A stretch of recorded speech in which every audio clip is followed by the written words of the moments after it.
கர்த்தர் நல்லவர், அவர் கிருபை என்றும் உள்ளது. கர்த்தருடைய வேலையை கர்த்தர் தான் பார்க்கணுமே தவிர நாம பார்க்க நினைக்க கூடாதாம்.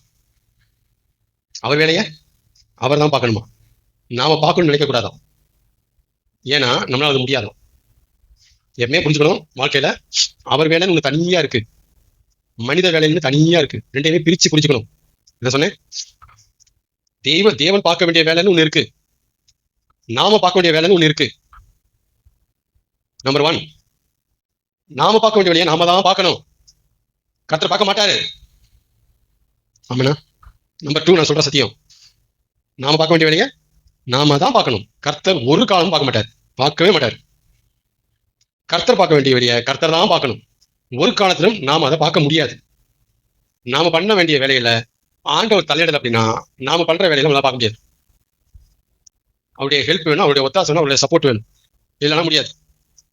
அவர் வேலைக்கு நம்ம சப்போர்ட் அவர் தேவையில்லை, ஆனா நம்ம வேலைக்கு ஈச் அண்ட் ஒவ்வொரு ஒர்க்குக்கும் அவருடைய சப்போர்ட் தேவை. அதான் நாம சொல்லி பண்ணிருக்கோம், ஆண்டு கிருபை கேளுங்க, அவர் கிருபை எல்லாம் வாழ முடியுமா, ஆண்டு பலனை கேளுங்க வாழ முடியுமா, ஆண்டு ஒத்தாசை கேளுங்க வாழ முடியுமா. சொல்றது காரணம் எல்லாமே இதுதான். ஜெபம் பண்றது நம்ம வேலை, ஆண்டு வேலை கிடையாது, ஆண்டு பார்க்க மாட்டாரு. பாப்பாரா, அந்த வேலையை நாம பண்றதுக்கு அவர் நம்மளோட வேலையை பண்ணணும்னு சொல்ல வரேன். அப்பதான் ஜெபம் பண்ண முடியும். இது நல்லா புரிஞ்சுக்கணும்னா, கொடி வேலை செடி வேலை தனியா புரிஞ்சுங்க. செடி வேலை தனியா இருக்கு, கொடி வேலை தனியா இருக்கு. கொடி தான் கனி கொடுக்கணும், செடி கனி கொடுக்காது, அது செடி வேலை கிடையாது. ஆமே. ஆனா கொடி வேலை கனி கொடுக்குற வேலை, அந்த வேலையை கொடி செய்யணும்னா செடி அதுக்கு ஒரு வேலை செஞ்சாகணும்னு சொல்ல வரேன். எல்லாம் செய்யாது, செய்ய முடியாது.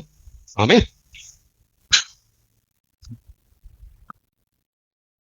அவருக்காக மனசு வந்து அவர் வேலையை அவர் பார்க்கணுமே தவிர அவரை செய்ய வைக்க நம்மளால முடியாது. அவருக்காக மனசு வந்துதான் அவர் வேலையை பார்க்க முடியும். கிருபை தந்தா நம்ம ஒரு வேலை செஞ்சிட முடியும், பலன் தந்தா நம்ம ஒரு வேலை செஞ்சிட முடியும், ஒத்தாசை கொடுத்தா நம்ம ஒரு வேலை செஞ்சிட முடியும் வச்சுக்கோங்க. இப்ப கிருபை தர்றது, ஒத்தாசை தர்றது, பலன் தர்றது யாருடைய வேலை? அவருடைய வேலை. அப்ப அந்த வேலையை அவர் செய்யணும். இப்ப அவர் செய்யல, அதுக்காக அவர் நம்ம செய்ய வைக்க முடியாது. அவர் வேலைகளை நாம பண்ண முடியாது, அவர் நமக்கு செஞ்சு தர வேண்டிய வேலையில நாம அவரை செய்ய வைக்க முடியாது. இதை நல்லா தெளிவா எழுதி வச்சுக்கோங்க. என்ன சொன்னேன்? அவர் வேலைகளை நாம பண்ண முடியாது, அவர் தான் பண்ணணும். அவர் நமக்கு செய்ய வேண்டிய வேலைகளை நாம் அவரை செய்ய வைக்க முடியாது. என்ன பண்ணி நடக்காது. அவருக்கா மனசு வந்து செஞ்சா உண்டு. நீங்க செஞ்சுட்டாங்கன்னு செபிச்சுக்கலாம், ஃபாஸ்டிங் இருக்கலாம், இடைவிடாமல் கேட்கலாம், போராடி கேட்கலாம், இவ்வளவுதான் உங்களால முடியும். அதுக்காக நீங்க அவரை கையை பிடிச்சி செய்ய வைக்க முடியாது. ஆமாம்.